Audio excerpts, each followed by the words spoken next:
This is another concept, goes hand in hand with inheritance, and this is another important feature that enables an object-oriented programming interesting, and it does a lot of things internally. So it enables the feature that you can use in object-oriented programming. That's why it's called a concept, the heartbeat of object-oriented programming in C++, programming like C++. And how do you achieve? There are two ways. One is compile time, that is actually function overloading. Another is using virtual function. So function overloading is a compile time phenomena, and virtual function is a runtime phenomena. What it means is, if you have a function, overloaded function, and that is decided which function is called at the compile time.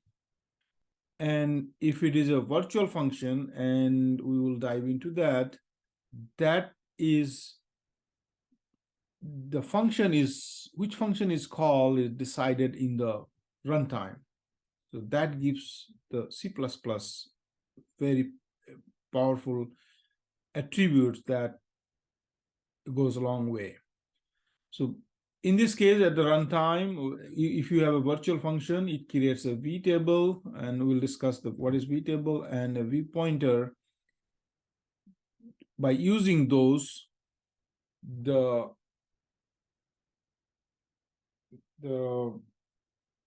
dynamic polymorphism is achieved. Let's consider this class, employee. Employee class has virtual functions. So employee get name, get revenue, and get location. And we have sales rep derived publicly, as we discussed, publicly from the employee. So all these methods are available here, but you can override. So this also has a virtual destructor. That's another important concept, why we'll cover later in depth. So we have few more classes. Manager, derived as a virtual employee from employee class, and it defines revenue.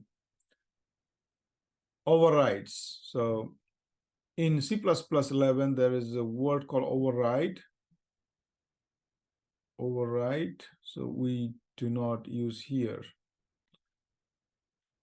But this is the override of the base class function, getRevenue.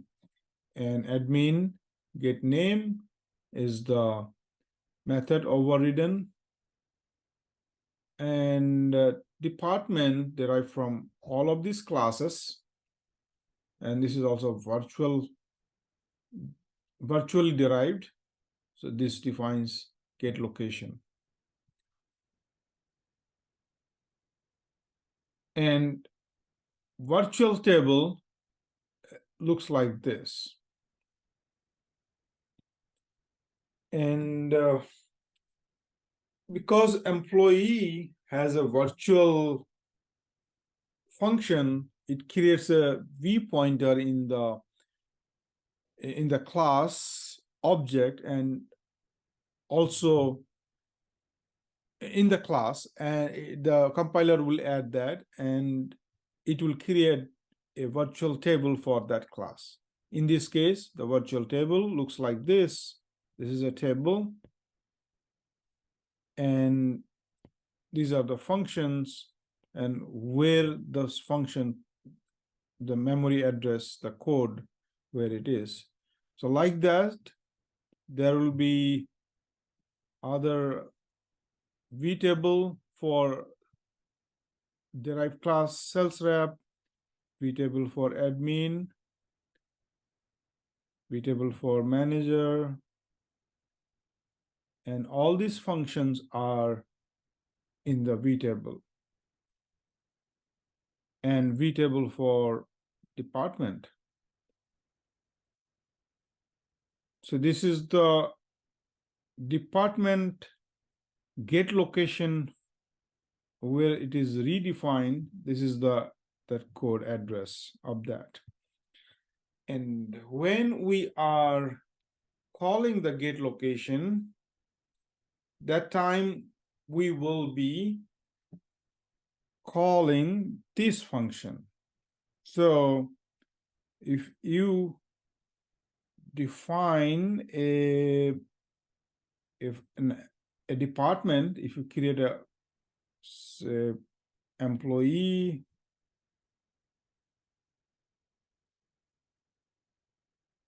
pointer, new department,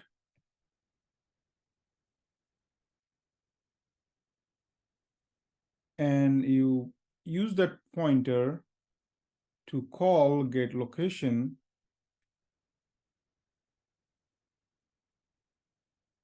this method is at the runtime, it will be decided which function to call. This will, instead of the employee, though it is pointer is an employee type, this get location function will be called for this from here, this table. So it gets the derived class function because this is a department object. Actual object is department, that's why. Now, if the PTR is initialized with, say, for example, you clean up that memory and then you do a new, say, admin. And now PTR, you can use this to call get location, which function will be called. Because the object is admin, this is admin vtable, and this get location where it is, this is actually employee get location.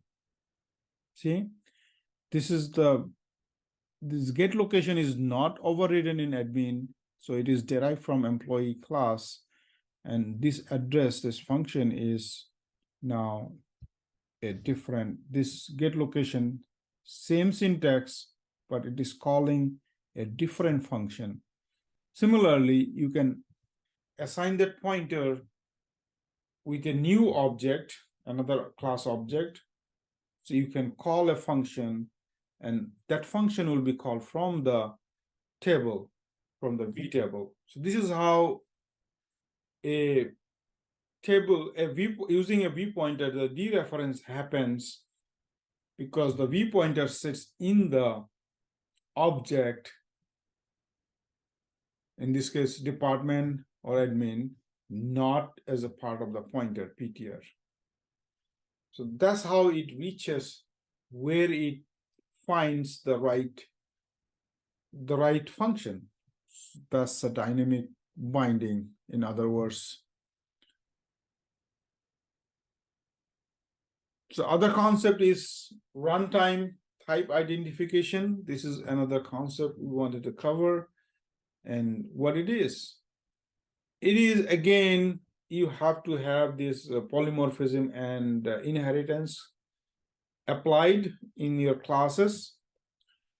For example, in this example is base class and derived class, derived from base, publicly derived, and you have D object is created here, and you can cast dynamically that D object to a base pointer. So what it means is Now your BP is pointing to D object. So your D object is here. Your D object is an object of the D class in this line. And your BP is a pointer.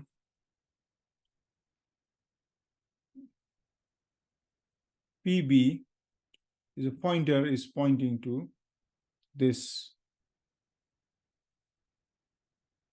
object. So this is called upcast. So because B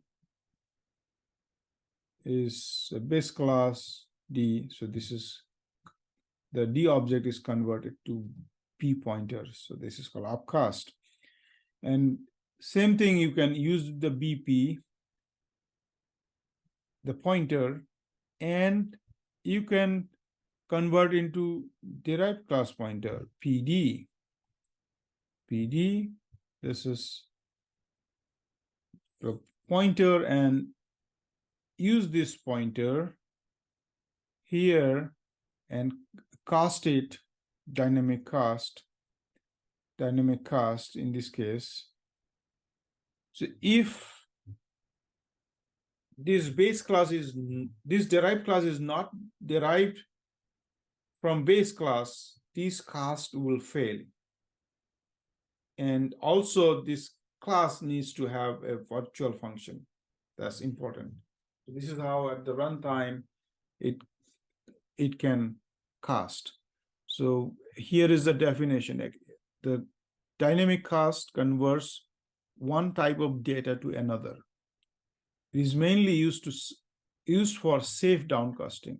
As I said, if there is no virtual function and it is not derived from, it will fail. So downcast we talked about is from base class pointer to a derived class pointer. Upcast is otherwise from derived class pointer to a base class. And this is two important point here. Dynamic cast works only when there is at least one virtual function in the base class. And dynamic cast uses information on polymorphic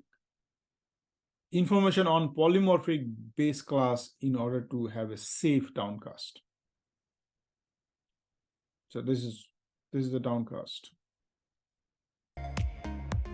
So these concepts are extremely important for C++ language for object-oriented programming.